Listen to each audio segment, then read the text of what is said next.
What's up, Wisconsin? Welcome back to the Inside Wisconsin Show here on YouTube and wherever you listen to podcasts. And, of course, all over the social media accounts that now you have, even though we're leaving that nameless. Trevor Thomas, John Anderson. I mean, it's nameless. It's just your name's John.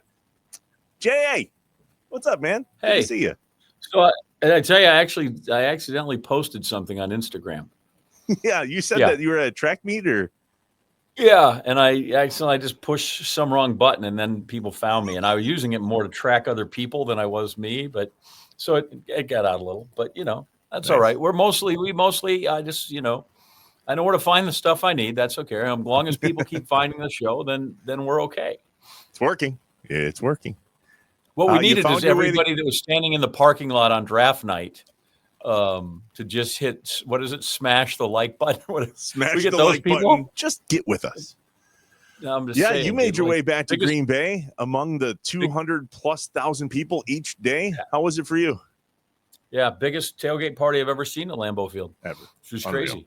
And usually all that stuff I was telling my students, like it used to be, I drove around here trying to figure out how to do a stick shift, and now I would have cost people thousands of lives.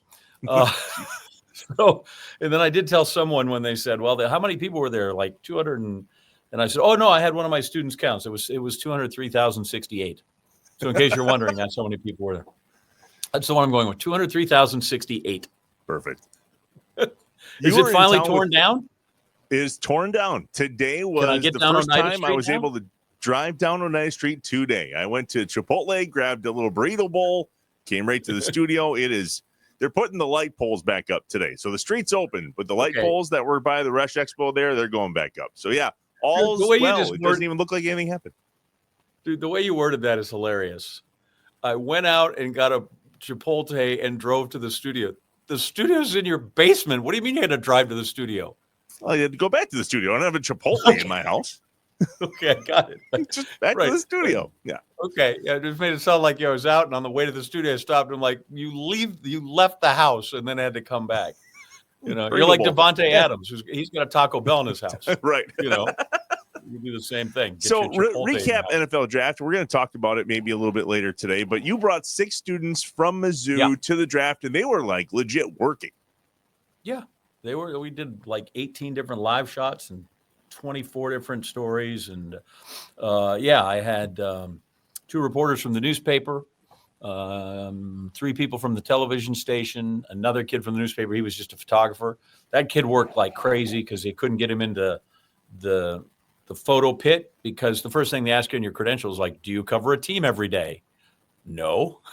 Yeah. Are you with the local media? No. So he did some great work. I don't know if I told you this. My favorite part of the whole thing, and the Packers were great because there were a couple of Missouri people with connections we want to go see. So Sarah Quick has always treated us like a gem, and Cody Enos at the NFL was great to us. But the Bears draft Luther Burden, the wide receiver, who we thought would go in the first round. They pick him. So now our students are out and they are interviewing different Bear fans about this. Well, every time they get in front of a Bear fan and they start talking to them, the Packer fans around them start chanting, "The Bears still suck." Perfect. Right. And so I'm telling them, like, no, just keep going. You over here. But then I made them at the end. I said, hey, let's put that on so people can kind of get a feel of Green Bay. So, here it is. And they talked about how happy they get Luther Burden, blah, blah, blah.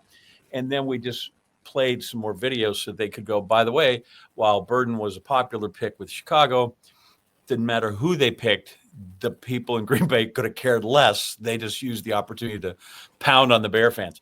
But it was really because they talked to, I don't know, 7, 8, 9 different people, and every one of them just started in on them, which was kind of great. So, lesson to everybody, that's kind of universal. We'll find out. Mm-hmm. I feel like Clay Matthews probably set the bar there as we kicked off the NFL draft. He said it in a lot of ways. I'm not sure all of them were great, but he did set it in a lot of ways. He did. It was perfect. Uh-huh. And then Mongo's tribute, I thought this was classic, and then we'll get in the interview today. They come out with the Bears' first-round pick, Roger Goodell, with the Bears pick, and the Bears logos are up there, and everybody's booing. And then all of a sudden he wants to do a tribute. And so the boos go down. And then as soon as he was like, so with the bam, Boo City, it was like a Boo Mongo sandwich. And it was perfect for Green Bay. Empathy can only go so far. I mean, We have a little of it, but okay, here we are. We can pay our respects to the man, but let's move on to but just a brief truce, a brief respite. That's all you have time for.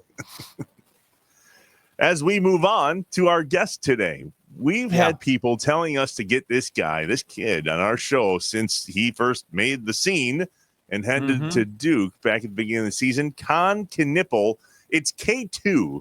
It's Kon Knueppel. I think he's the second because his dad's name is Kon Knueppel, but they put the 2 in a funny spot. I want to ask him about that. Milwaukee kid, Wisconsin Lutheran High School, state champion, Mr. Basketball, and obviously quite the stud player at Duke, and now off to the NBA draft. And I think the second most interesting person in the family. Yeah, mom's pretty interesting. Mom, I think, is the person, honestly, like I said, when you get Kon Knueppel, I'm like, oh, great. How about his mom? So, I still want to talk to Sherry. So I think at some point we need to make sure we do this right so that we can get her on. Because not only is she the matriarch, but great player at UWGB when she was Sherry Norgard. And I have never met her, but her best friend from high school is a dear friend of mine. And so it's just, how it is. It's a small circle of people when it comes to us. But I think she's way, way, way more interesting than this kid, who I'm happy to talk to. I'm just saying, it's okay to have somebody that I think would be the best person in the family to talk to. And, listen, he's 19. He's got a way to go in life experience, but it'll be great. It'll be interesting. We'll try not to embarrass him by talking about his mom too much. I know how that is, By the way, can I just tell you, same crap happens every time I come home. John, and I go, oh, and I think, and now the students are around, so they're like, I'm thinking, oh, they're going to think, well, look who's got some stature. John, yeah, your dad put it in my basement. I used to visit your mom at the bank. I'm like, of course you did. I'm just here hanging out, making sure that people know that Karen and Wally are doing all right. Try not to offend anybody. That was good. Hey, by the way, mom said she'd come on the show. Not your mom, Sherry. Oh, did she? Okay. In email my mom form, would be good on the show too, but I think it would come off more as therapy, and people would not enjoy it. Oh. I know it took you a long time to do a show about you, and it took you even longer to have that Leipold fella on. Yeah. Mrs. Collins would be a great show.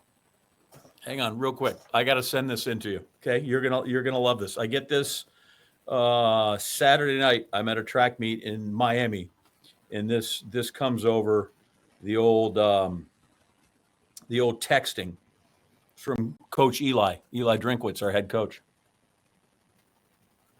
John, Sunday, August 17th, are you in Columbia? And would you be willing to talk to the team about the importance of the Kansas rivalry? I accepted, and I don't know that any of them realize what they just got themselves into.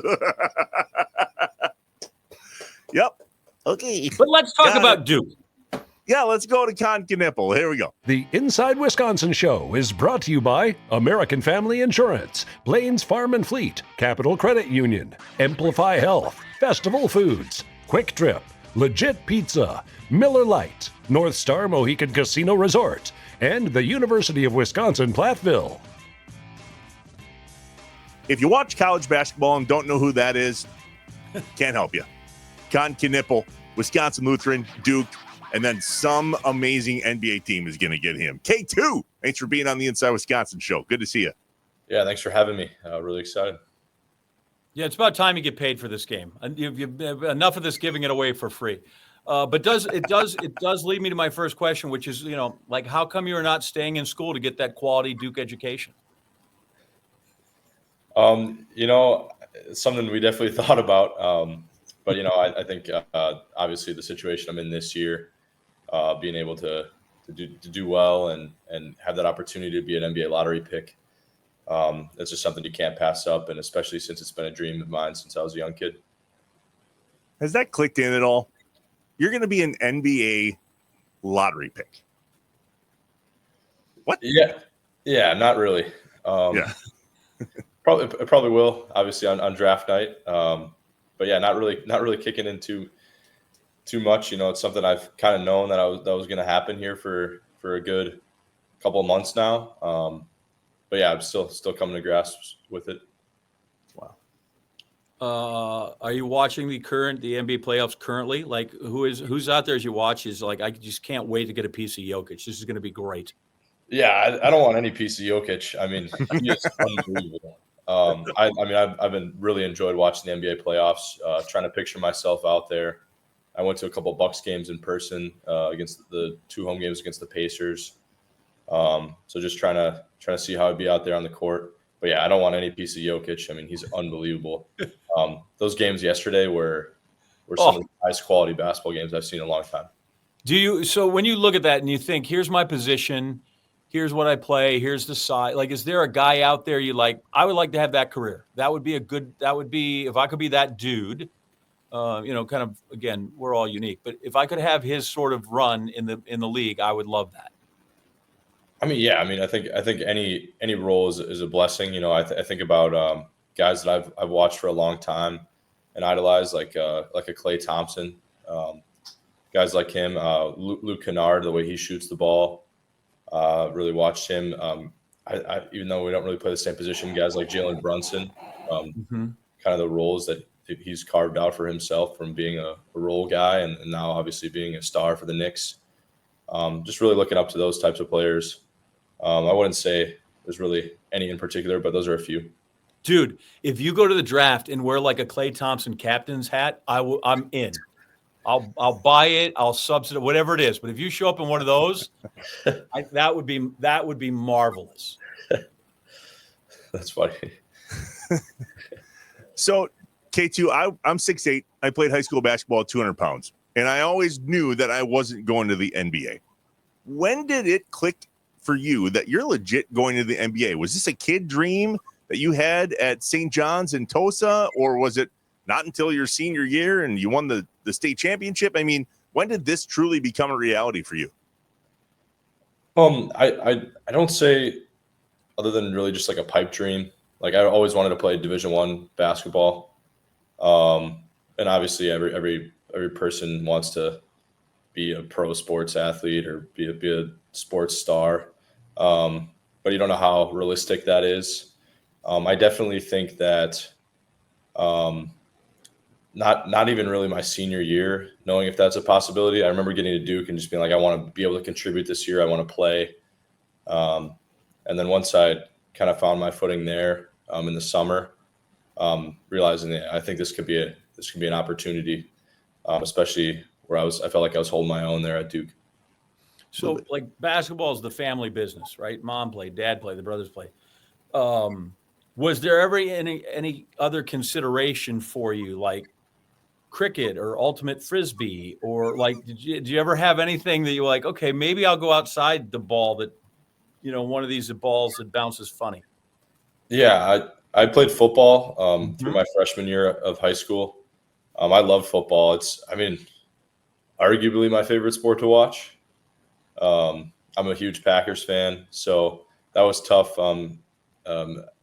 Quitting football, especially my mom was very upset with that. She loved watching me play football. But I think from a young age, I fell in love with hoops, and obviously that could be pressure from my parents, or they just loved it. So I grew to love it as well. But it was pretty evident early on that basketball was going to be the sport I really loved to play. And then because I loved it so much, that was the one I worked hardest at. And it didn't your Duke number wasn't 7 your football number? It was, yeah. It actually was. 7. I worked for football. That was just like the only number. I got pulled up to varsity for like the last couple of games. It's the only number. That's not really why I chose it for Duke, but that is a coincidence. Then why'd you choose it for Duke? My favorite player ever is Larry Bird. Okay, he wore 33. I'm still lost. Yep. So he wore 33 for the Celtics, and obviously 33 is retired at Duke, Grant Hill. But he wore number 7 on the Dream Team. So wow, okay. I went with number 7. Wow, that's a long way to go. Yeah, it is a stretch, but it's how's rare. Your finger? Do you have a crooked digit like Larry? Have you? Because we could probably dislocate that so you could, Yeah, I'd shoot it a little bit better. Yeah. No, my fingers are all good. Yeah. Okay. Wow. Nice. So I think if I go back, that you're the youngest person to ever join the Inside Wisconsin show, 19 years old, man. that looking back at your career, we're talking about, I don't know, a couple years, and you have the entire thing ahead of you. But going back to when you were playing football in high school and then obviously played basketball throughout junior high, where would you say your successes have been from, I don't know, the Final Four to winning the state championship at Wisconsin Lutheran? Are there some pretty key moments that stick out to you so far? Yeah, I think those would probably be the main two. My first 3 years having a bunch of tough losses at the end of the season to the same team, Pewaukee, and obviously being able to beat them my senior year in the state championship. That's kind of like a storybook type ending. I think especially going undefeated senior year was really, really special. Especially, I think I was the only returning starter from the previous 3 years. So that was cool to have really, really good group of guys. So I really cherished that year. And then playing this year at Duke, I go from like being a really young freshman, scared to be on the road again in a road game against Arizona, and end up playing NCAA tournament games, and it feels like you've aged like 5 years in such a short span. But the Final Four, state championship, those are probably the two that come to mind. So you're saying battling Kentucky is different than, say, battling De Pere? Yeah, a little bit, a little bit. So, explain to people though, like that gap, that that's Rupp Arena's a long way, and so like it's a remarkable transition to make for any kid, no matter how good you are, to go from I'm the best player in the court was maybe one other guy who could be there to this team of guys that everybody played in the McDonald's game. Yeah. I think, going to the De Pere game, I think on the road, that felt like a packed house. That felt insane at the time, looking back on it. That would be like the smallest amount of fans that's ever at a game in the history of Duke basketball, probably. True.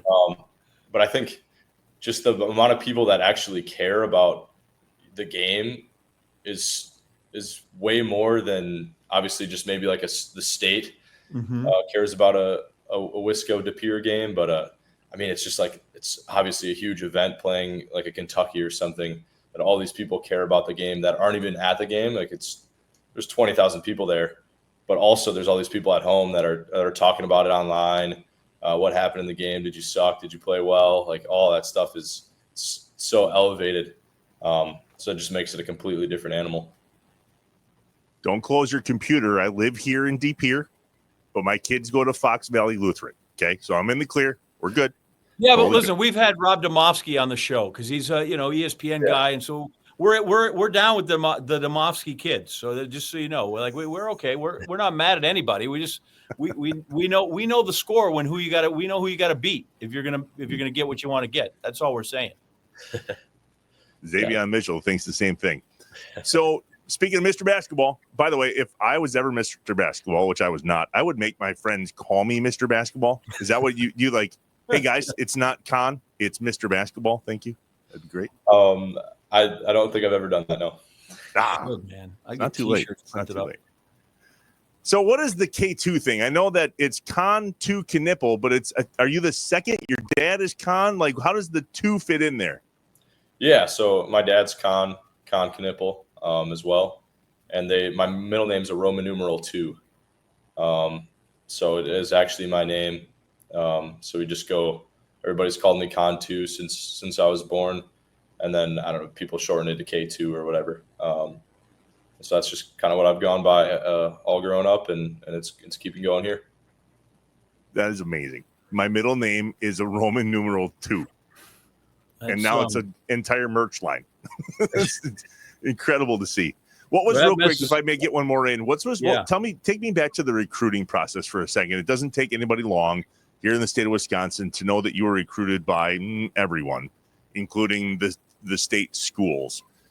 How old were you when you got your first offer, and what was that like until decision day when you committed to Duke? Yeah. I got my first offer at the end of my freshman year. It was from my uncle, so I don't know if I really count that one, but he's the head coach at Toledo, Todd Kowalczyk. So I got that one. Everybody was like, "Oh, it's your uncle," whatever. But then that summer, my high school played in the Marquette team camp, and they offered me after the team camp. I played pretty well, and after that, I was like, "Man, I got to get a whole lot better." So after that, it was kind of all downhill from there. AAU in the summers, just kept getting more and more. I played pretty well in some circuit tournaments on the Nike circuit.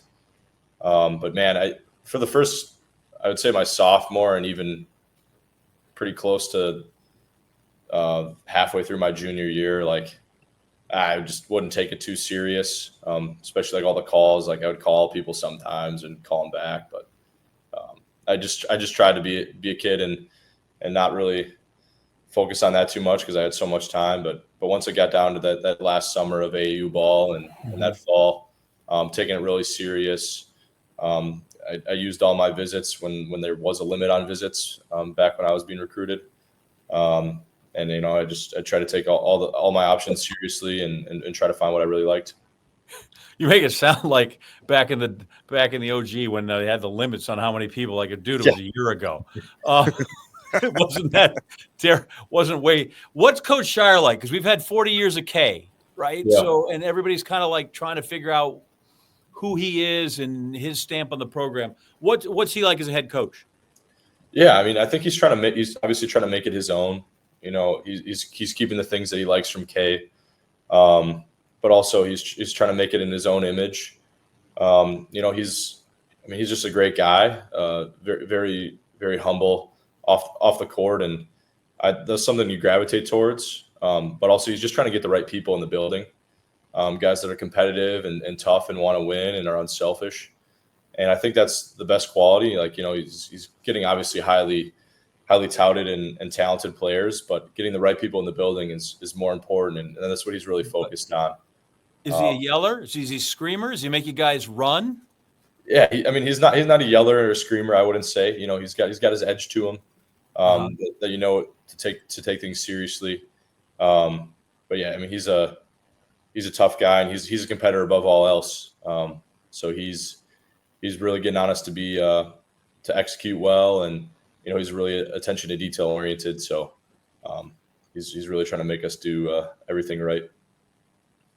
Quick break. More with Kon Knueppel. Back in a second. The Inside Wisconsin Show. The Inside Wisconsin Show is brought to you by American Family Insurance, Blaines Farm and Fleet, Capital Credit Union, Amplify Health, Festival Foods, Quick Trip, Legit Pizza, Miller Lite, North Star Mohican Casino Resort, and the University of Wisconsin-Platteville.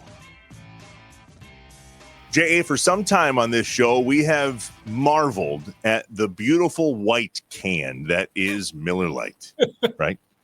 So I'm at the NFL draft, and it was difficult to find a Miller Lite, but I was hell-bent on getting one, including walking into what I know is the Miller Lite gate at Lambeau Field, even though a certain someone couldn't see those logos. And so I caught wind that the concession stands inside Lambeau Field for the draft were open. And I went in, and I was in search of a Miller Lite. Right. Look at what I found. Did you see this? Ooh. The white can is no more at this time, at least in the 24-ounce section. It is the 50th anniversary of Miller Lite, and that is the can inside Lambeau Field that I found. It was a gold 50th anniversary Miller Lite can, which apparently you can buy on eBay for a solid $5.98. But does it have beer in it is the question. I don't know. This can contains nicks, scratches, dings, or other imperfections. No, they wouldn't give me the damn can. I couldn't have the can at Lambeau Field for other crap sponsorship reasons, so they had to pour it in a glass. But I was like, well, can I keep the can? I want the can. No, sir, sorry, you can't keep the can. Okay, 50 years is worth celebrating. Okay, I have a lot of questions here. But you were able to find Miller Lite and get it in a cup and drink it. Yes, thank God. Okay, because Lambeau Field, right? Technically not part of the draft sort of thing inside. They can do that. Okay, Yep. so on the base level, this is a happy story because you did get Miller Lite. I was very happy. So in the end, this is a happy story. Yeah, I was just taken aback. Well, it's not a perfect story, but it's a happy story. Okay, and then Happy but end. they wouldn't then give you the can. I wanted the can, but Which is lo and behold, I found it on eBay. It's the 24-ounce can, the very can that I got my ish hands on at Lambeau Field. Got it. But I thought it was fascinating. So next time you're out and about, I don't know if these things are coming out in the 12-ounce cans or if they're coming out in the 16-ounce or the one that I have somewhere on the set. There it is on the shoulder. I wonder if they're all going to be gold for a hot second, but by golly, 50 years is worth celebrating. Heck yeah. Well, of course. So yeah. And people, because now that is something you want, like, because of just what you said, you'd like to have it, right? What are we, like 11? We're collecting beer cans again? Like that, people did that when I was a kid, right? But baseball cards, you collected beer cans and you're like, wow, I can't believe I have Rhinelander or special export, but all these things. So this is good. And listen, the alternative is here, we'll give you the can, but we can't give you the beer. So like, I feel like of the two options, you got the better option. Definitely one. So you got that. Somewhere. We'll probably get another opportunity at this, then they'll go back to the white, but that's okay. This is big. That means in 2025, we celebrate 50 years of Miller Lite and 50 years since the Born to Run album was released by Bruce Springsteen. Those are big, big deals. Mm-hmm. Somewhere, Pete Lee's like, ooh, gold pocket beers. I'm down. That sounds great. Miller Lite, great taste, 96 calories. Go to MillerLite.com/Inside Wisconsin to find purchase options near you, or you can pick up some Miller Lite pretty much anywhere they sell beer. It's Miller time. Celebrate responsibly. Miller Brewing Company, Milwaukee, Wisconsin, 96 calories and 3.2 carbs per 12 ounces, even in a gold can.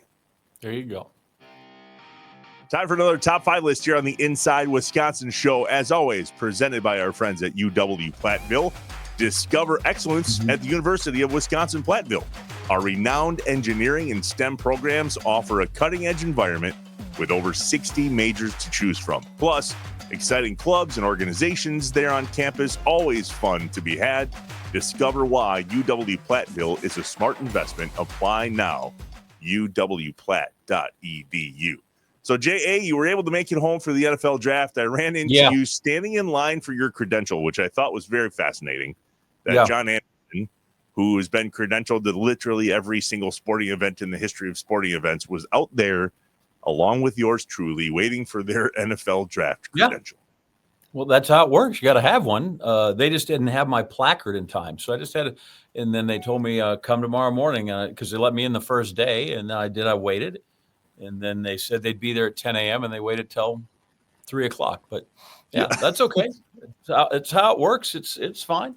Somebody was kind and brought you some aged cheddar. Listen, I got all the people in that I needed to get in, and they were able to do stuff. And everything was fine. So it was good. It was just one. It's like everything else, man. You work around whatever you got to work around. And and then luckily you have friends that come by.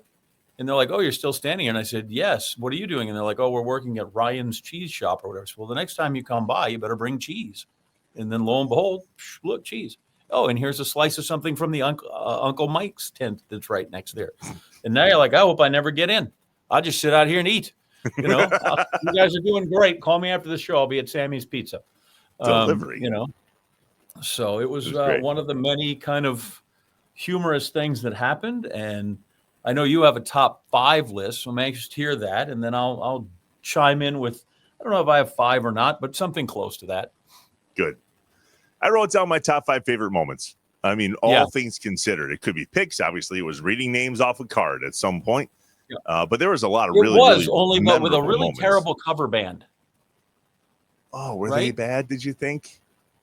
Yeah. I don't think they were. They weren't great, but I didn't think they were bad. But they played a lot. They really dragged that thing out that first day. My God. Yeah. It was a lot.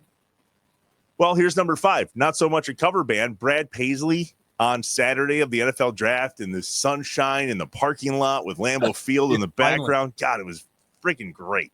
He was fantastic. It was the perfect fit for Green Bay. Beers were flowing. Dancing was had. It was the ultimate tailgate party coming to a close. Had a blast. Brad Paisley, number 5. I had blown town. Good for you. You were out already. Yeah. Saturday morning at 9 something. We're out. And Brad Paisley's not my jam. To each their own. So, He is mine. I think that's good for you. got to Yep. be close to 20 times I've seen him for sure. Number 4, I mentioned this at the top, but the Mongo tribute in a smashing of Bears boos. I just thought it was very, because as soon as that Bears logo popped up, the boos flew out of Packer fans' mouths. And then all of a sudden they put the picture up and they do this tribute thing, and they're all like, oh, we got to tone this down a bit. We watched that. And as soon as the pick was back on, man, right back in the mix. The boos were loud, and I didn't think the pick was great and whatever. And then just to be clear, the booze is BOOS. That goes out because the BOOZE was going in a lot. Yeah, it was, which made the BOOS a little bit louder than typical, for what it's worth. Yeah. Number 3, and this was a cool moment for me. So I was inside Radio Row, working and doing some stuff with the Packers Radio Network on behalf of the Inside Wisconsin show. And I'm in there waiting to go on the air with Wayne Larrivee and Doug Russell. And I see LB3 from Mizzou get picked. And I got to witness your excitement of a draft pick from Mizzou. And I thought that was really cool. Like, you threw on your coat and your smiles, and that's my guy. I got my guy. Hey, man, I got to go. That's my guy. That was great. Yeah, we had to go. We had to go. Got to do the business that we were there for. Yes. It was pretty good. I saw the fandom in your face. By the way, Wayne, very, very kind. Took a minute, talked to everybody there. You know, as you would expect. You know Wayne well, but it was just really nice. Hey, can you say hello to everybody? And you know, an encouraging word. And so he was very great to the students that were with us. Wayne Larrivee, one of a kind.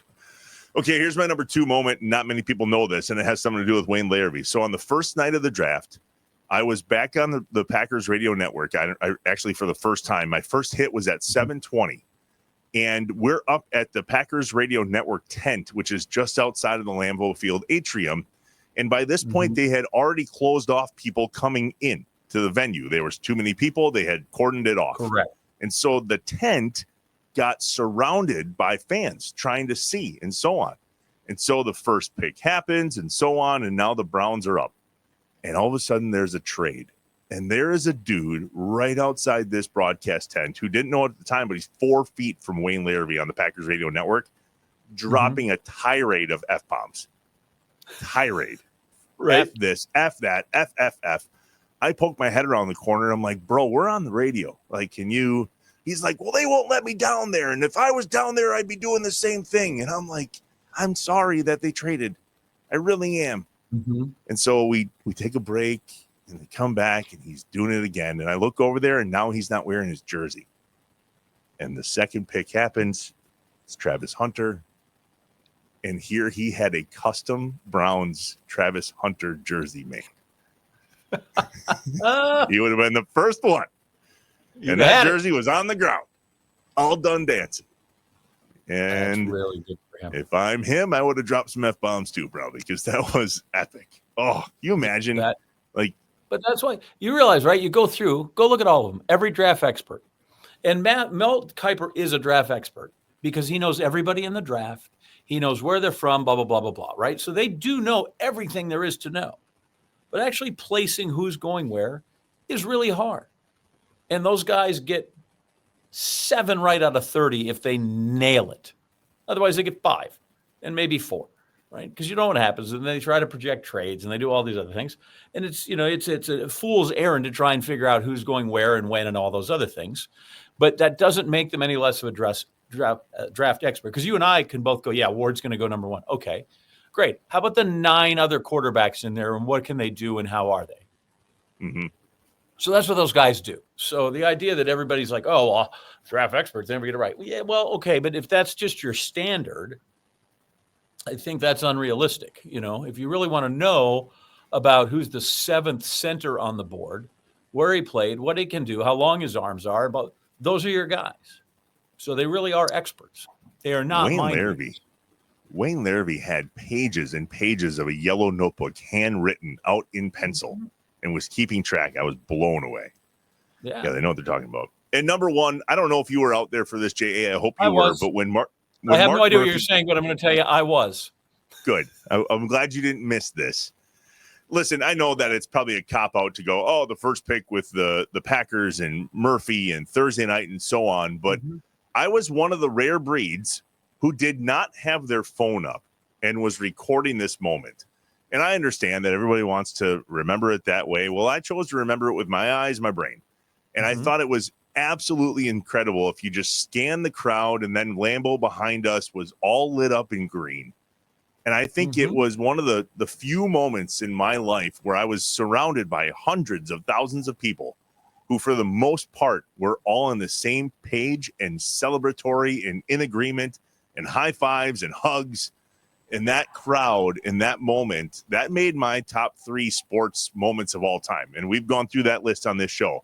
That was an incredible, incredible moment that I will never forget. Hopefully a lot of people have the video to prove that they were there and can say that they too saw what I thought was an incredible moment. That's the video. Oh, cool. Were you up on the ESPN set? No. But I likened it afterwards now visiting with the kids. So, I mean, in terms of historical importance in sports, it's not the same thing. But, when Roger Bannister broke the 4-minute mile, the announcer said, and the winner in a time of, and he said 3, and that's it. People just went crazy and didn't hear the rest of what the time was. He could have said he ran it in 3:12. They just heard 3 and went crazy. And that was all of a sudden, listen, and as soon as he said for the first time in 20 years, you didn't even hear the guy's name, at least in the parking lot, did not hear the guy's name because people just lost their shit, right? And they just went, crazy. Yeah. And so, I was watching, I was up there and we did that. And so it was so cool. And just you could hear the crowd though. It was like ramping up and then just absolute hysteria. Absolutely love it. What are yours? What are some moments? He did all those things, right? Like, who's an owner? And they went crazy. And, it was the 13-time world champions and they went crazy. And they just, and it was nice of Goodell to give him that moment. And when he did that. Yeah. So that was one of my favorite moments too, just to be there for that kind of a goosebump moment that you remember. For sure. But that is because if you saw where I was shooting from is that was my favorite moment of the place. And this is the power of television. And here I'm bragging about my employer, the University of Missouri. And so we were doing live shots at 5 at 6. And if you walk up those steps to the Oneida Gate, we're on there and you can kind of see this, and you can't shoot the stage once it hits a certain time.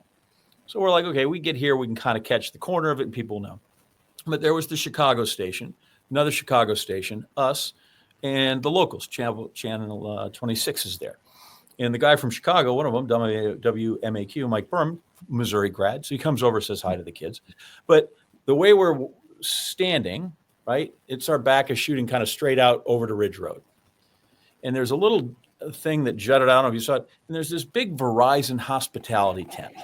Yeah. Right? It's a big structure, but it's on a kind of an outcropping, and it looks right at the stage. It's unbelievable. And I think, well, that's where we need to do these live shots from. It's going to be the best shot. So how am I going to do that? So I'm like, I'm going to go find somebody. I'm going to pay them and do whatever I have to do to get on that shot. So I go and I look and I go in there and I go, look, and can I help you? It's just the caterers. That's the only people there, the caterers. Okay. All right. So I'll solve this in a minute. I'm going to go back and watch between 5 and 6. And here comes this guy. He comes up. His name's Andy Choi. Didn't know him. Andy introduces himself. He's a 2005 grad of the University of Missouri, and he sees the mic from UMU. So he wants to see the kids, and introducing, and he's telling him he's worked in television for 18 years. He was in Milwaukee for a decade doing morning shows. It's great. That's amazing, Andy. I appreciate you coming by. Say to the kids, what do you do? Oh, I'm in corporate communications. I'm in charge of the Verizon tent. Jeez. Come on. So it's nonstop with you guys. So now when it's time to go and do the live shot, we're like, well, why don't we do it out here, out on the Verizon gate, where now you can see just like that.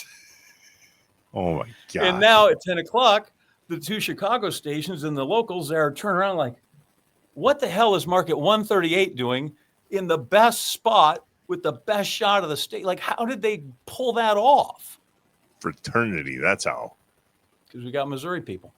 Seriously. So the mafia struck. So that was my favorite part of it. And that was my favorite part actually for the students because they got to meet Wayne Larrabee, yes. And they met Sarah Quick and the Packers and Russ Ball and many really important people there.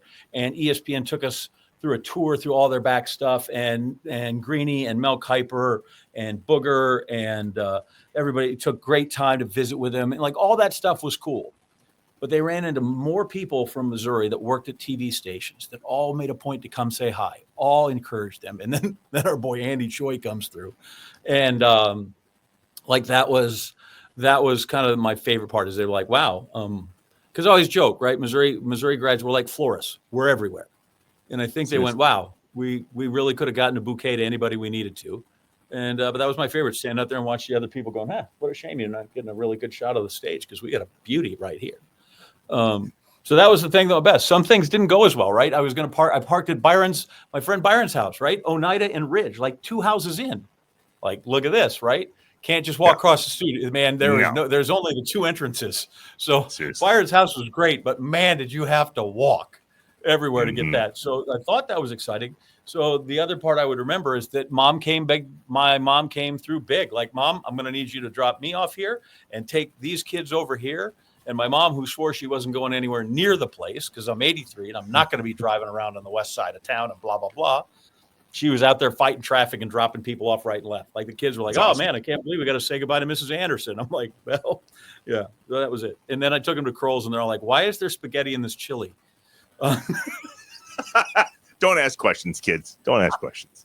Well, and we had one girl from Cincinnati. She's like, well, no, this is like a 3-way, but you got to order it. I'm like, just eat up. I'll push that little button and then they'll come and then I'll pay the check. But yeah, so every once in a while the Mizzou people came through and that was it. So we stood there. So when I'm taking the picture, I'm just standing out there and I can see all 203,068 people. You counted. So we've chatted about this before. I'm a thin crust pizza guy. That's why I'm a big fan of Legit Pizza by Pep's Pizza Company. There's 6 to choose from, JA, so I want you to tell me, you got 6 here. 3 meat, sausage and pepperoni itself, supreme, 3 cheese, or sausage and mushroom. What do you have it? I'm going to have all meat. I'll eat the cheese. I'll eat the pepperoni. I do not like a vegetable on my pizza. No? Okay. I don't really like a vegetable, period, but I especially ones that generally come on a pizza are not my favorite. I'll eat an onion, actually, which is not on. But like a mushroom is it's horrible. It's fungus. I want no part of that. It's gross. And a green pepper is terrible. Like, I don't mind like a kind of a red pepper, but a green pepper is terrible. And then a lot of times they like to put on olives. So it's just like each one of those gets me farther and farther away. So just give me meat, pepperoni and sausage, big. I like a Canadian bacon on a pizza. Not bad. I don't know that we until you move out east and they go Canadian bacon. Here we call that ham, and I'm like, no, those are 2 different things. No, that's actually not what that is.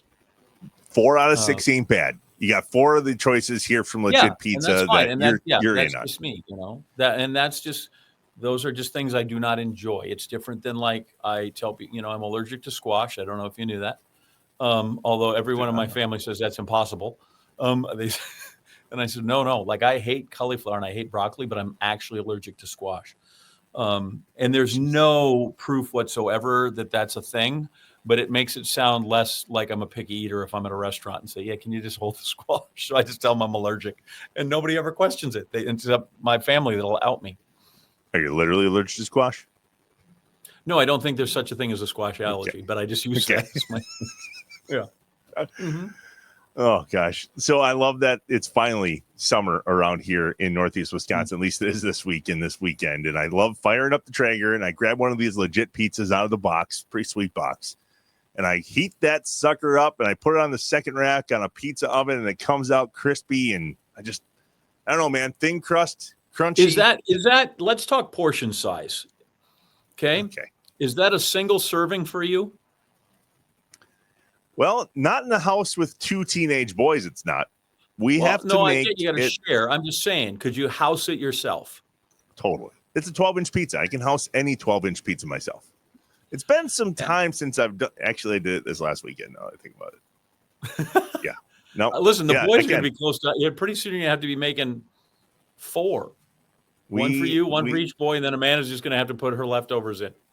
I don't think Pep's Pizza Company, the ones that produce legit pizza, are selling stock, but if they are, I would buy some because they are popular in our house. Legit pizza from Pep's Pizza Company, the ultimate at-home pizza parlor experience. We're back, the Inside Wisconsin show. Trevor, John, and Kon Knueppel of Wisconsin fame. We're just going to own you. We're just going to take ownership.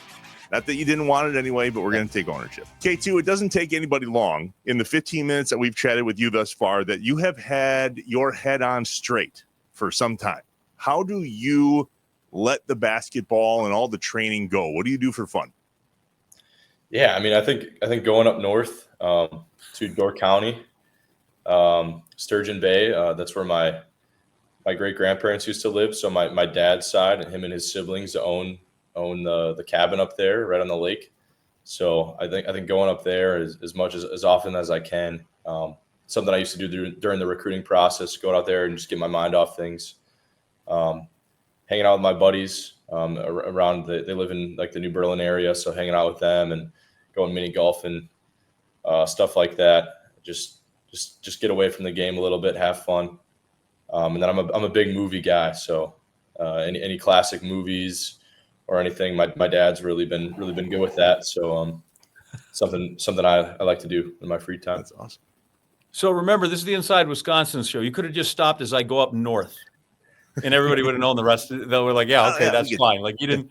Like I appreciate that you honed in on Sturgeon Bay, but most people that watch this show are like, "Sure, yeah, I went up north. That's totally." You know, it doesn't matter where.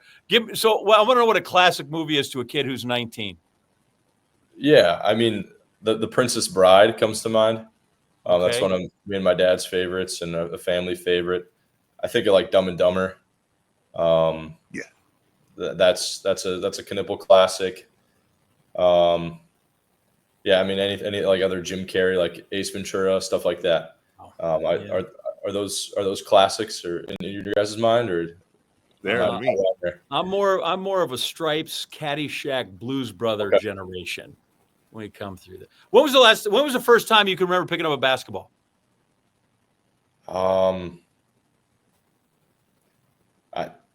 I mean, I got videos of me at like 3 or 4 years old playing like upward rec league, but I was ducking from the basketball, and I don't think I got a shot up all year. That happens. We touched on both your parents were really, really fine players. Does your game or your temperament, does it resemble one of your parents more than the other? Yeah, I definitely think my dad. Okay. Obviously, he's been running a men's league in Milwaukee for about 20 years. So just watching that all growing up and doing stats for that, and then obviously I got to play in it. So I just watching him play over the years and how he makes his teammates better, even if it's just men's league, something I've always tried to idolize. And obviously he's a great shooter. So watching how he shoots and how he does it, and something that I've kind of taken from him.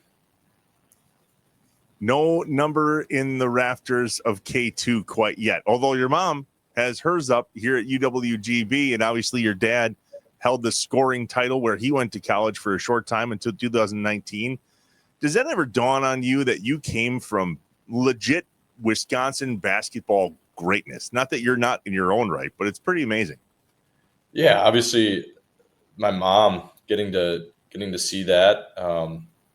We obviously we didn't get to really see her play much because we were born, and she's a little bit different player. I don't know if she's played really in the last 20 years very much, but going up to Green Bay and seeing the jersey retirement and seeing some highlights was really, really, really cool.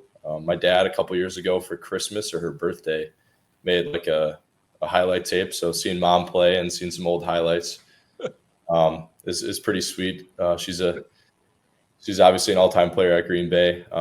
So yeah, I mean, it's something that I'm really grateful for. Obviously they give good advice and they know about the game. And sometimes you don't have parents that really know the game and they're trying to give you advice. So I'm grateful for that. You know, it's like a coach at home. Can't wait till you get an NBA locker room and go, dude, you should see my mom's mixtape. It's unbelievable. The up and under. see how that goes over. Hey, how do you have to stick up for Wisconsin when you were there in Tobacco Road? Yeah, my teammates used to make.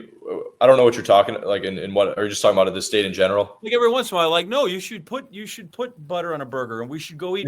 We should go eat perch on Wednesday, or on Friday.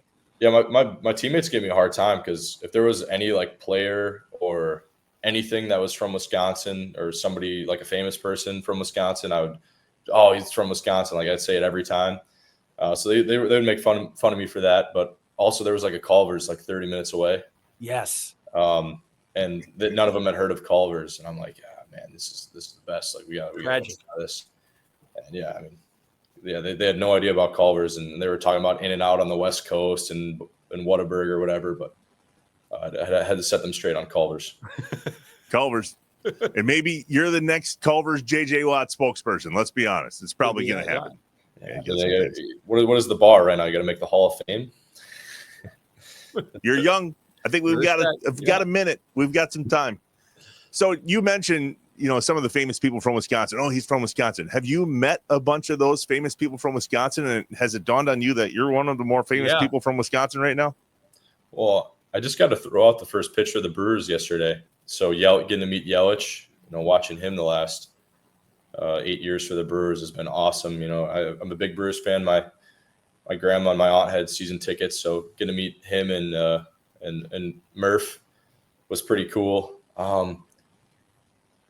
Obviously, I met some like Tyler Hero, some of those guys growing up, but recently I haven't really. And obviously Coach Guard and those guys in Shaka Smart in the recruiting process, but I got to get on that a little bit more. Go out there and try to meet some more Wisconsinites. So Trev, you know what he's saying? 2 of the 3 of us on this program have thrown out the first pitch at a Brewer game. That's all I'm saying. And by the way, the only reason I did it is because your Uncle Clint asked me to do it. So somehow it's all tied together. But that's okay, Trev. Honestly, dude, just keep someday, maybe. Stay loose, but just in case. Hey, dude, you're the oldest of 5 brothers. What responsibilities come with that? Whether it's an example or it's like I just get to pound on him because I'm the oldest brother. I get to do whatever the hell I want. Yeah, I try not to pound on him, but I came home from college and all of them are huge now. my Cager, the second oldest, is 6'8", and Kinson's 6'5", and like 200 pounds. I'm like, holy cow, these guys are getting big. But yeah, I mean, I try to be a good example for them, just in like how you treat people. And that's the only time I really get mad at them if they're not treating people right. But just trying to work as hard as I can and show them, in anything that you do your best. And I think they've done a really good job of that, and they're starting to fall in love with basketball too. So that makes it easier. It's something we can go and talk about and work on our games together. But off the court, just making sure they're good people that's more important than being a good basketball player. And I've just really enjoyed being home here for the last couple of weeks and spending more time with them after being away for a couple of months in college. So if you're the example, Con, you've had a lot of opportunities where there's challenges in front of you. I mean, the lights in your world right now are really bright. How do you keep yourself centered, and what is it that allows you to just stay so focused and be the example that you're talking about being? Yeah, I think the biggest thing is just it's faith-based. Growing up in a Christian family, that's always most important, and humility obviously is a big thing. So trying to have that, especially when a bunch of people are pumping you up and saying you're good, and knowing really why you are good, and that's through Jesus. So I mean, having that perspective has been really, really helpful. But also just having family, God first, family second, is really, really important to me as well. That all those things are more important than any basketball game or if you shot well or shot poorly. So just kind of trying to keep that perspective, and that helps keep me grounded. But basketball is going to be the thing. right? I mean, that's where it's ultimately, all this drives. So you're in Chicago now. Like, what are you doing to prepare for the draft? Because I'm like, what are you going to show people that you haven't shown them over the course of 30 some odd games against really good competition? But like, what are you working on so that scouts look at you and go, okay, this guy is a guy that we can count on and spend our pick on? Yeah, I mean, right now I was working out in Milwaukee, so I was working out in the morning on the court. That's more conditioning. So a lot of ball handling, a lot of full court, a lot of running into threes and stuff like that. I'm on a diet, pretty strict diet here, so just trying to get in the best possible shape for obviously the workouts, the team workouts that are coming up. And then coming back in the afternoon on the court again, after getting a good weight room session in, just to work on reps, really hammer out shots and stuff like that. But I think obviously the skills, finishing around the rim, being a better ball handler, being able to extend the range beyond the NBA line is really important. But I think the shape is really what I'm really focusing on this spring and into the summer. The That McDonald's hurts because that sounds to me like that's keeping you a long way from Culver's. Yeah. I was just gonna say, Yeah. the McDonald's. Keep it a good distance from Culver's for the next couple months. It's custard, by the way, not ice cream. The McDonald's dollar menu kept me alive at 19 years old, but by all means, there's your strict diet of all the things I got to do to make sure I'm an NBA draft lottery pick. Does a piece of you, being a Wisconsin boy, I've always wondered this, does a piece of you want to play for the Bucks, or do you go, man, I was a fan, I just want to maybe do my own thing wherever else I can? Yeah, I was a little sad. I think my fandom here has ended. Yeah. So, I mean, obviously that would be awesome to put on the Bucks jersey and play for the hometown team. Don't know how likely that is. So it's probably pretty likely that I'll be playing somewhere else, considering they don't have a pick right now. But yeah, I mean, I'm definitely looking forward to any team I go to. It'll be a blessing to put on any NBA team's jersey on. But what I heard you say, Dumb and Dumber, so you're saying there's a chance. There's a chance. Right. If you could just fall to the 49th pick in the second round, the Bucks are just going to rub. Yeah, come on, dude. Can you imagine if he's part of a trade deal for Giannis? Like, that's it. Anyway, we'll cover that maybe a different show. Don't make me cry. Okay. Yeah. Just stop. I'm not in the right mind to do that right now. Okay. Fine. We'll take a break. We'll wrap it up with Kon Knueppel in just a second. The Inside Wisconsin Show. Sorry, John. Yeah, there are times I hate this show. The Inside Wisconsin Show is brought to you by American Family Insurance, Blaines Farm and Fleet, Capital Credit Union, Amplify Health, Festival Foods, Quick Trip, Legit Pizza, Miller Lite, North Star Mohican Casino Resort, and the University of Wisconsin-Platteville. Jay, I've shared with you before that when I went to Brewers games as a kid, I was always mesmerized by Bob Betts, who was the public address announcer back then, and obviously Bob Uecker sat up there as well. Mm-hmm. Were there memorable things from your childhood going to Brewers games that you remember the most? Yeah, I mean, especially with the birthday coming up. Like my dad we always used to pick a game in and around my birthday in May, and we would go down and we'd see a night game, on Friday or Saturday, and then go to the day game the next day. And I got to stay in a hotel, which was amazing. Sometimes we get to eat at the ground round, which was also amazing because you could throw peanuts on the floor.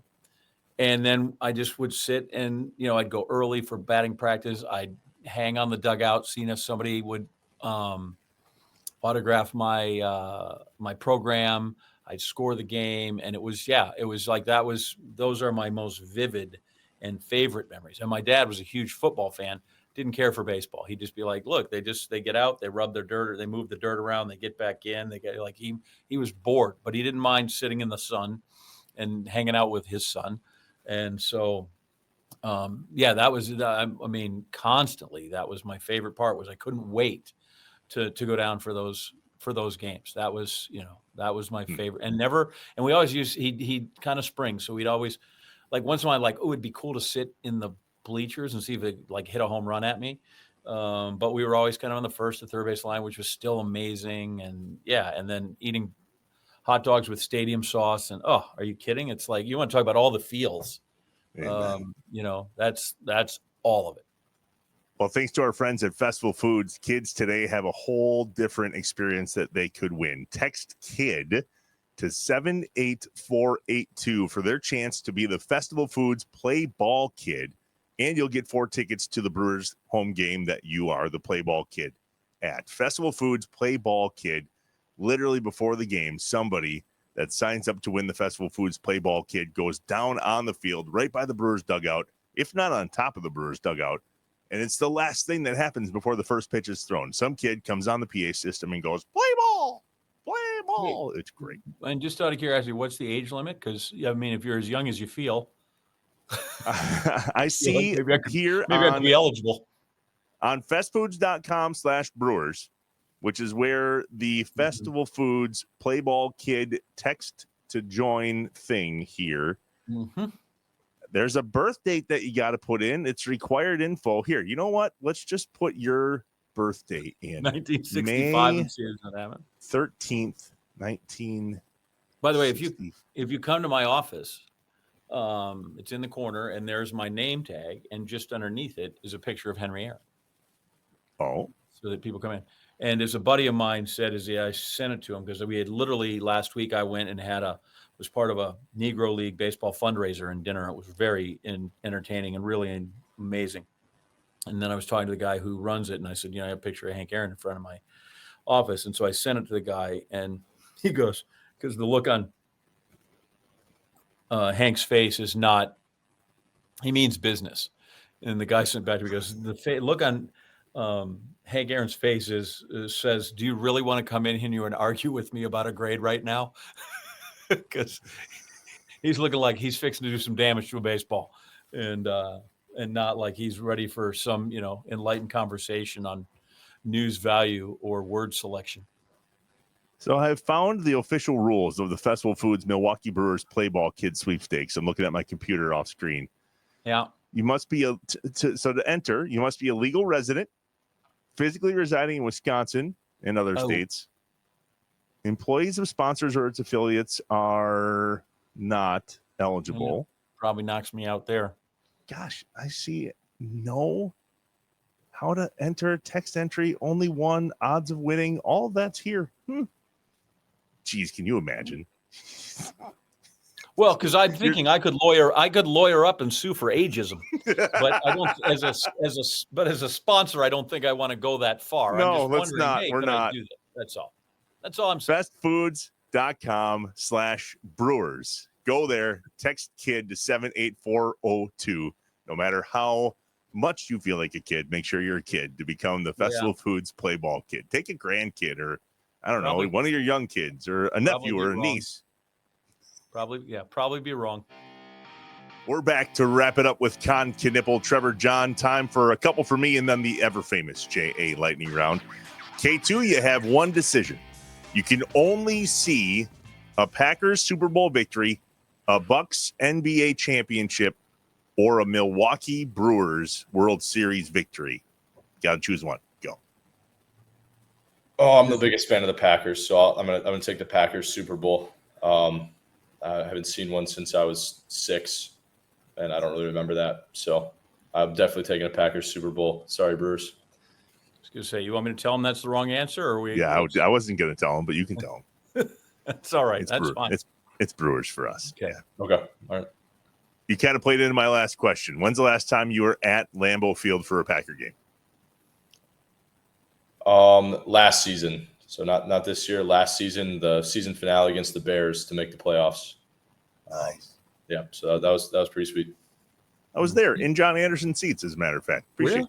Okay. Very good. I'm just going to fire a bunch of these, and I'll tell you ahead of time, a lot of them are just nonsense, okay? Okay.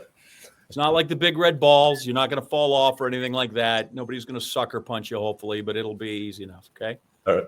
When was the last time you had to shovel the driveway? 2 years ago, senior year. Very good. Number of times a day you look at Instagram? 15, too many. Wow. Who scored more points in their college career, your mom or your dad? Dad. Who ranks higher on the all-time scoring list, your mom or your dad? My mom does. Your mom is number one. That is correct. Where are you on Duke's all-time scoring list? 1,000th. I don't know. That is incorrect. I did the math. You are 131st. Really? You are behind Shavlik Randolph and just ahead of Rodney Hood. For career or season? Career. 131st on the career scoring list. Nice. Yeah, it's not terrible, right? Yeah, for 1 year. Who is Duke's all-time leading scorer in the NBA? Ooh, in the NBA. Yeah, see what I did there? Yeah. Mm-hmm. So not Redick, obviously. Nope. Grant Hill, he played forever. Kyrie Irving. Okay. Yeah, that makes sense. There you go. Yep. If you did get to go to Culver's, what would you order? The patty melt. The patty melt with fries and the concrete mixer. I'd probably go vanilla custard with double Reese's peanut butter cups. Nice. That's an experienced play right there. Yes. Give me the Packers record in 2025. I think we go 12-5. 12-5. So Jeez. one game better than last year. And I think hopefully 2 games better than last year. We're okay. I don't know. Okay, 12-5. Good. I like your optimism. Name a person from Newport, Maine. Cooper Flagg. Perfect. Do you now or have you ever hated Christian Laettner? I met Christian Laettner at the Final Four in 2015, and I had a Michael Finley Wisconsin jersey on, and I was like pumping it. I was getting his autograph, but I was like pumping it at him before the national championship. All right. So I guess I maybe hated him a little bit, but I don't anymore. Okay, good. By the way, there's a number of us that still really haven't forgiven Duke for how the game turned out, but I'm glad you made the bold choice. Be your own man. That's great. Name the king and queen from your last prom. Oh, man. I have no idea. Okay, fine. Did you have a key to the high school gym? I did not, but I had a key to St. John's Tosa, so I could get in there whenever I wanted. Perfect. Spell Krzyzewski. Okay. KRZYZEWSKI. Bang. That's really good. 40 years, I never once learned to spell it. Yeah, John, how did you spell it at SportsCenter? I'd type KRYZ, and then I hit shift, and I just ran my finger across the top of the thing with all the money, and then I just put ski, which is also how I spell Antetokounmpo. That's the same way. Which of these is the worst team? The Bears, UNC Tar Heels, or Kansas? The Bears. The Bears are the worst. Followed closely by UNC. Your dad and uncles, right? 3-on-3 legends, played in the Gus Macker tournament. Give me which two you would want as teammates. I'd want my dad, Con Sr., and then I would want. I'm going to take my uncle Clay. This is he shot 97% from the free throw line in college. I don't know. It's just an awesome shooter. Wow. Okay. Now pick two from the NBA. Who would you team up with in the NBA? Two, anybody? Yep. For 3-on-3. Jokic, because he would be unstoppable. And then I'll take Steph Curry. Pretty good combo. He could make a lot of free throws too. Name the point guard on your mom's high school team that also ran in the Olympics. Kerry Tullifson. One of my favorite people in the world. Just an all-timer. By the way, she tells hilarious stories about her mother and you. I don't know that she's told them to you, but she probably shouldn't. Last time you lost your dad or your mom in a game of horse? I just lost them in horse when I was back for Christmas. My dad can really shoot it. He had a half court shot, and I lost on a half court shot. Oh my God! 2 shots on E when you play or not? What did you say? Do you do 2 shots on E? No, straight up. Okay, never. Last one. Baddest dude you've ever had to guard? Probably Cooper in practice. I feel like that answer is going to change about 12 times in the next year, Probably. but right now we're going to go. Probably. We'll go with Cooper Flag. Dude, that's amazing. Thanks so much. I appreciate it. Good luck to you. Like I said, your name rings true in Wisconsin, which is great. And I can't wait for it to go out and kind of be worldwide in the NBA and have you represent us. And then we will all go, look, we know the famous people from Wisconsin because you're one of them, dude. Well, I appreciate it. I appreciate you guys having me. We want you to do a whole lot more than just save money. We want your money to grow, just like your dreams. We want you to achieve financial well-being and the feelings that go along with that. Capital Credit Union, doing the right thing. Jay, I don't know what you were doing at 19 years old, but kid's got his head on his shoulders. I can tell you that because I did not. What's your famous saying about your keys in college? Yeah. At 19, a lanyard would have changed my life. Just would have made me a way more functional human being. That's all. Just to have a lanyard. I'm like, oh, there are my keys right there. Yeah. If that was to happen, and listen, I had my head on my shoulders. I just don't know if I had it on tight or, sometimes it was over here. But good at that, young Most man. days when I was 19, I didn't know I had a head. I did not have my head on my shoulders. But at 19, you were kind of fast and loose, and you were. As Katie always likes to say, you're like, what are you doing, Dad? And she's like, I'm just letting the river of life take me where it's taking her. Okay, cool. Like, I think you were like that, only it was not like just a gentle ride down. Like, I think you were in some rapids. Rapids and waterfalls. That's where I was at 19. Jeez. Yeah, I'm not sure you were just floating down. I think you might have been had some white waters to deal with when it came through that. K2, check mark. Yeah. Jerry, you're up next. Don't think we forgot. Appreciate your help with this one. Sure, yeah. All right, J.A., another time told John Wisconsin story. What's up next? Well, I don't know if I've told this or not, and if it is, it bears repeating because, like Kon Knueppel, I had a mother who was a great basketball player. I don't know if you know that. I don't know that. Okay, so my mom, I did too. Her dad was a basketball coach. He was a school superintendent, but really was a basketball coach. But he had 1 son and 5 daughters, and they could all play. Like they could play. Like I had an aunt who won a state title, and in a Hoosiers-like thing, right? This little tiny high school in Iowa, they played at the time. There were no classes in the women's game.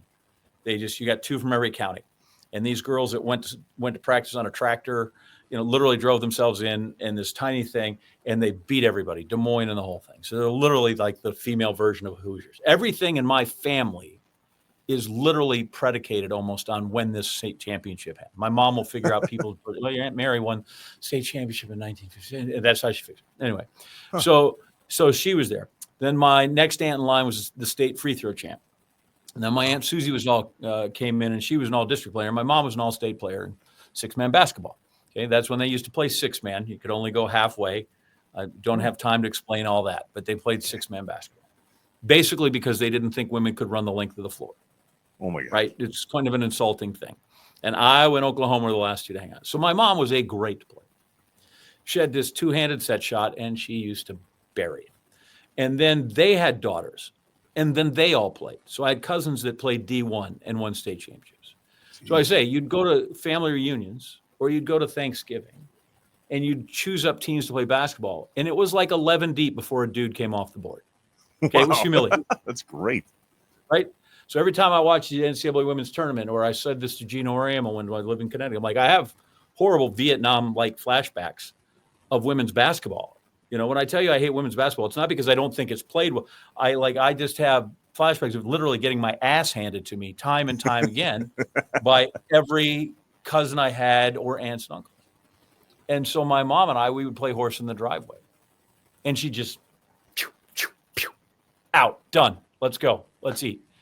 So it wasn't until and because of our roof line, it wasn't exactly 10 feet high. But it wasn't until maybe 9.5. It wasn't until I could dunk on that hoop that I beat her. And I went and I dunked and I dunked and I dunked and I won. And we never played again. and I have retired with a record of like 1 and 150. So when it comes to moms who play basketball, I listen to this, Sherry Norgard, and I'm like, okay, thank God this kid could fight back. Like, I don't know why all the women got it. None of the dudes did. Like, they all had, even though my aunts had sons, none of them played basketball. Only the women did, and they were all great. Yeah, so I'm happy that this kid could get in the fight. It appears his brothers can get in the fight, because mine was a walkover. I literally sit here, and maybe that's it. Maybe that's why my mom and I clash sometimes, and, she was great at the draft that she came through. But I'm literally 1 and 150, and it might be closer to like 290 in games of horse against my mother. And she's like, okay, if you're going to dunk, that's it. We're done playing. And that's it. She gave me 1. So at least I'm on a 1-game winning streak. But beyond that, and ass kicking all the time. That's awesome. See, now that's a worthy story to have really Mom on awesome. the show and tell. It'd be great. How many of these John Wisconsins over the 4+ years that we've been doing this show do you think she would remember? Well, there's some I hope she still never finds out about. Yeah, that's great. So wasn't there a stab in the leg? Wasn't there? So there will be several that she doesn't remember because she is unaware, and I would prefer that it stays that way. How about we just go with that? Okay. She will remember many, but how about we just go to, like, if she stumbles on them, great. And if she doesn't, then I think we leave well enough alone. Okay. Got it. No announcements. Understood. Mm-hmm. As you were, Wisconsin, we'll see you next time. Remember to subscribe on YouTube, leave a review, smash the like button. Just get with us.